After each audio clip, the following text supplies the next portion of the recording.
And thank you to Vincent and Jean-Philippe for inviting us to talk about the impact of insecticide resistance on the effectiveness of vector control. So I think I'm going to talk just a little bit about a couple of things that Vincent already introduced. The vector control on Aedes species is usually done using larval control as routine methods, and during outbreaks, they spray insecticides. You can spray insecticide indoors or outdoors. So different insecticides may be used around the world, but mainly pyrethroids and malathions. As larvicides, you can find easily Temephos or BTI, but other insecticides are used. So to have a sustainable vector control, you need to monitor your insecticide resistance. And the insecticide resistance has been spread worldwide. So in both larvicides and adulticides. So to measure this insecticide resistance, you have different bioassays. The most used is the WHO tube test for adults. So you use impregnated paper with diagnostic dose, but for Aedes aegypti, the main problem is you do not have all the dose available yet, and especially for the termitrin, if you take the list of diagnostic dose recommended, you don't have certain list, but not all the diagnostic dose for all the insecticides. And what talking to the vector control team, especially last week during the meeting in the Caribbean, you realize that obtaining papers may be also a big issue with the right dose from so already impregnated paper. The second test, which is under use now, is the CDC bottle test. So it has been recommended since 2 years now, 3 years, on the WHO recommendation. But again, you need to define diagnostic dose. And what I heard is bottles can be costly. We don't use it in French Guiana, but it's quite convenient to use in the field. These are the two main used essays, but others have been published recently, I read. The problem is that you cannot really compare all the tests. You can assess resistance, but there is no comparability between the different tests. And again, it requires skilled, trained people, some personnel, because you need to rear the mosquitoes. It needs facilities, and it must be done regularly, which all the vector control team cannot do, because they do all the vector control, and this kind of follow-up might not be in their requirement and their trainings. To assess the effectiveness of vector control, you also need to perform some field tests to ensure that if you have any resistance or any start of resistance, how does it is translated in the field. But again, few data are available because it needs personnel, skills, it takes some time, and again, vector control teams are not trained or do not have the time or to perform this kind of evaluation. So I'm going to give you, we are going to give you some example of what has been done in the field. Especially in the Americas, because it's where we are from, it's what we know the best, and on Aedes aegypti.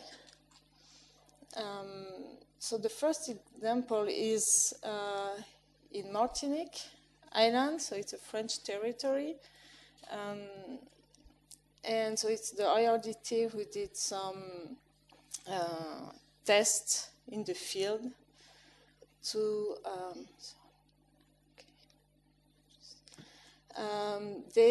so the Vauclin population is highly resistant to pyrethroid, and so they perform some field tests using cages at different distance, and they spray with the truck the insecticide as they used to do it during vector control.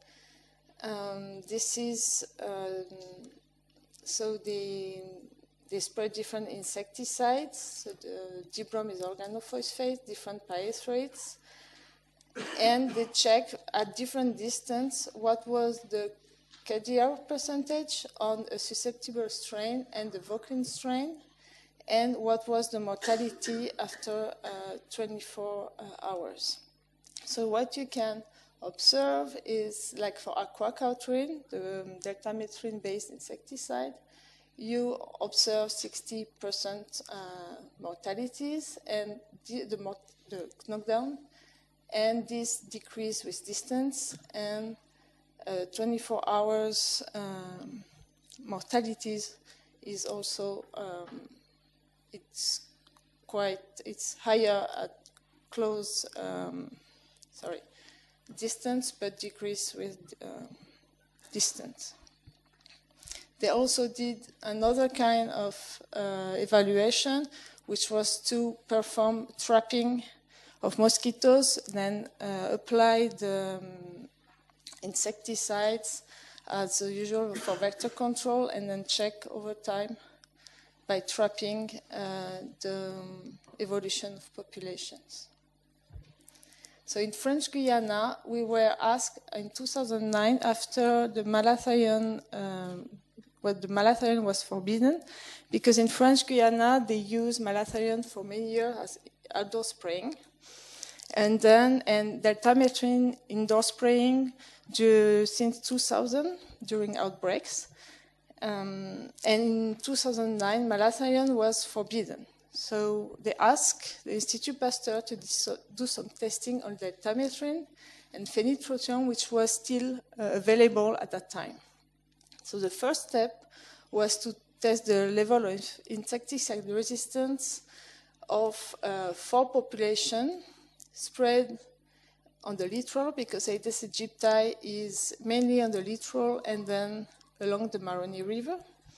So we performed the WHO test with a diagnostic dose. So as you know, susceptibility is between 98% to 100, and if you between 80% to 98% at that time, you need to check, and under 80% is resistant. So these are the mortality we obtained in 2009.